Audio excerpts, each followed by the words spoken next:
Hi, thank you so much again for coming.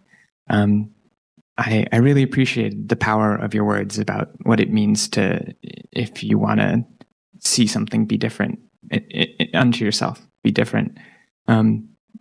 Washington, D.C. is a funny place, what with all its politics, and sometimes, the frequent arisal of this dynamic of trying to convince people who disagree with you about something.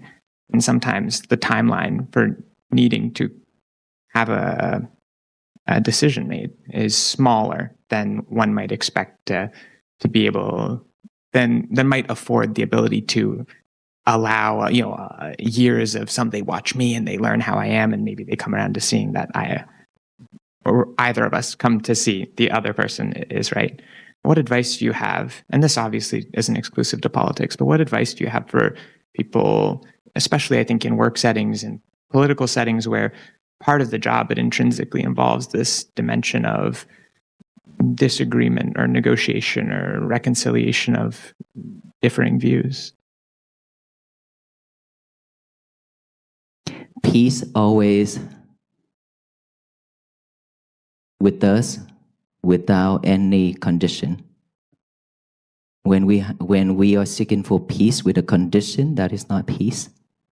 So regardless of how this world operates right now, it's not just Washington, D.C., to be honest, it's everywhere. All states, the whole country and the whole world right now. It's not right now, it's been like that, but it's getting worse and worse and worse, right? So for us, it really, for me as a Buddhist monk, for us to practice, we try to stay away from all those problems. We stay focused within our problem. We have a lot on our dish already. We don't need to take anything else to put more into our dish. If we be able to live peacefully and face all the problem of ourselves, our day, our life will be much different. But for all those things that belong to the government, that is something that the government should be the person who handle it. Even us, we cannot jump in.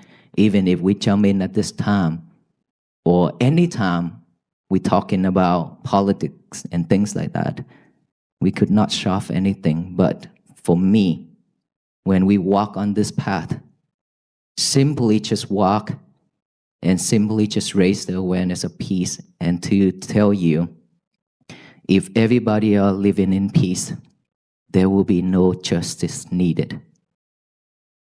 It's because everybody all live peacefully together and loving each other. There's no fight, there's no war, nothing. So we really no needed for all those things.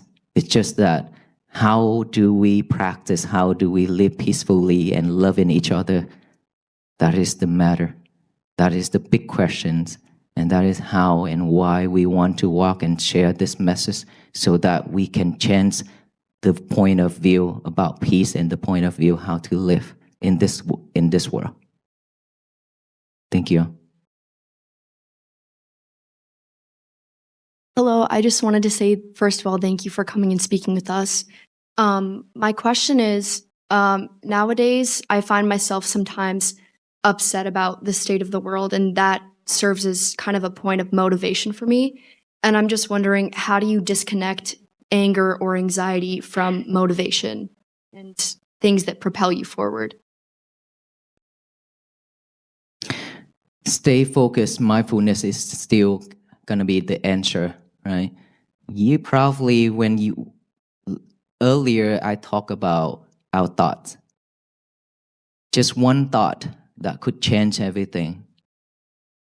Also with one thought, it could damage a lot of things, damage everything. And so for us to live in this world with all kind of anxiety, all kind of things in our head, and we want to disconnect all those, it's really the more we try to disconnect it, the more we'll be suffer, because it's not going to happen. If we be able to stay focused on what we're doing and try to live mindfully on everything we do, one thing at a time. And that is how we try to avoid all those things happening around us and in our head. The more you avoid in it, the more you live peacefully with one thing at a time, the more you stay focused with it, the better you are, and then you will not need to try to eliminate anything in our life. Just focus, just mindfulness practicing. Keep on practicing. You will see once our mind is calm and pure, everything change. Wisdom will arise. It will show us the whole different world. You. I'm Alexa. Thank you guys so much for coming today. You spoke a lot on like practices for yourself, by yourself, and I was wondering if you had any like practices or like recommendations on things for yourself that you can do like with a community or like group of people that you trust or your friends. Well, we always have to start from ourselves first, right? Like I mentioned earlier, if we want to share something, if we want to change the other, we have to start from ourselves. And also this practicing, like earlier we did a group meditation together. We could, if you are mindful enough, if you could do that and you call a group of friends, try to have some retreat together maybe. Try to do something like that together. It will motivate you more when you have more people instead of doing it by yourself at home. Then most of the time, our laziness will pop up.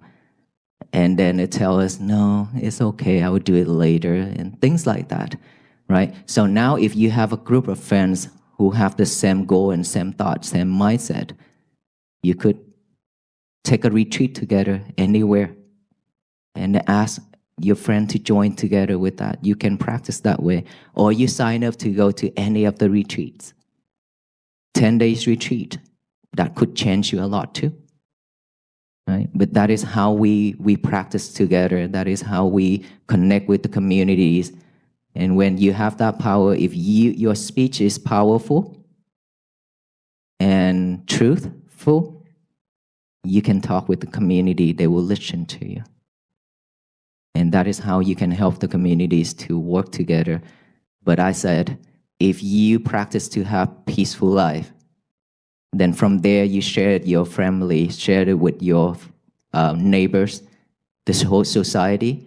That is how we spread peace. That is how we spread this message to all people to practice to bring peace to this world.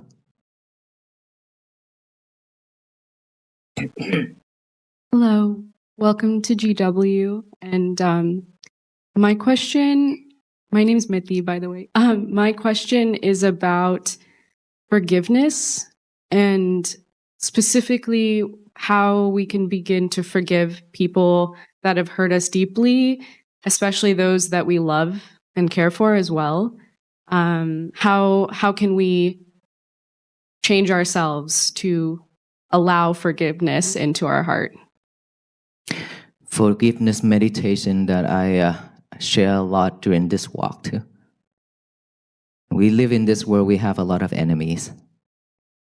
We hurt a lot of people with or without intention.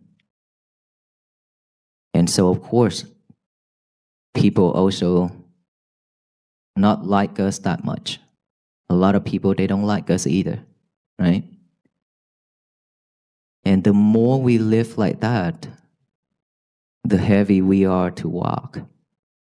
Because all those burdens is on our shoulders, drag us down every time. And when we have any type of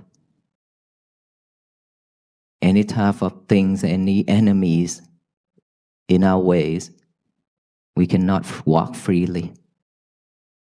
And if we carry on all those anger and hatred, we cannot walk either. But we suffer a lot. And of course, all that, we can ask for forgiveness. It's just a matter of you willing to ask for forgiveness or not. Is our ego willing to let us do that? Or is it going to stop us from doing that? So, the year of 2026, I would like all of us to ask for forgiveness. Ask all those people, our friends, our family members, the beings, all kind of beings, that if we had done anything wrong verbally, physically, and mentally, with or without intention, we are here asking for forgiveness. Because of unwisdom, because of unmindful, we have done that. We have hurt and injured a lot of beings. So we should ask for forgiveness, and then we also forgive them if they have done the same way to us. But the most important thing is to forgive yourself. That is the hardest part. We have done a lot of things in our life that is regretful, right? When it's regretful, we remember vividly. It's keep popping up in our head, all the time. And that is when we cannot live happily. So we should ask ourselves for forgiveness. Because of unwisdom, because of unmindful, we have committed. We have done that. And the more we live with that, the more we keep thinking about it, the more we suffer. So let it go. Let it go and give yourself a chance. Because we deserve better. If you're willing to change for the best, for the better, then ask yourself for forgiveness.